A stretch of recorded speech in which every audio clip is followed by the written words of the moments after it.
एक बार की बात है, एक घने जंगल में एक जादुई कुआं था। यह कोई साधारण कुआं नहीं था, बल्कि परियों का रहस्यमयी कुआं था, जहां से हर इच्छाएं पूरी हो सकती थीं। लेकिन इसकी एक शर्त थी, सिर्फ वही लोग यहां से वरदान पा सकते थे, जिनका हृदय सच्चा और पवित्र हो। गांव के पास रहने वाली एक छोटी लड़की, राधा, अक्सर अपनी दादी से इस कुएं की कहानियां सुना करती थी। उसे विश्वास था कि यह कुआं सच में अस्तित्व में है। एक दिन जब गांव में पानी की भारी किल्लत हो गई, तो राधा ने ठान लिया कि वह इस जादुई कुएं को खोजेगी।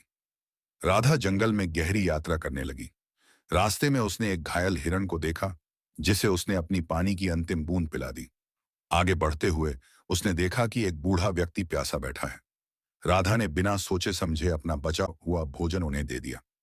जैसे ही वह जंगल के और भीतर पहुंची, अचानक उसके सामने एक सुनहरी रोशनी फैली और वहां एक सुंदर परी प्रकट हुई।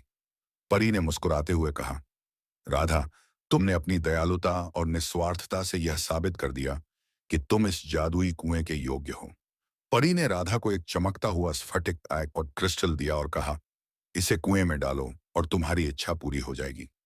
राधा ने कुएं में स्फटिक डाला और मन ही मन प्रार्थना की, कृपया हमारे गांव के सभी लोगों को शुद्ध जल मिले।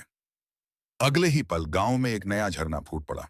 मीठा और शुद्ध जल हर तरफ बहने लगा। गांव के लोग बहुत खुश हुए और राधा की प्रशंसा करने लगे। ये कुआं केवल उसी के लिए वरदान लाता था जो निस्वार्थ और दयालु होता था। राधा की अच्छाई ने न सिर्फ उसे बल्कि पूरे गांव को खुशहाल बना दिया।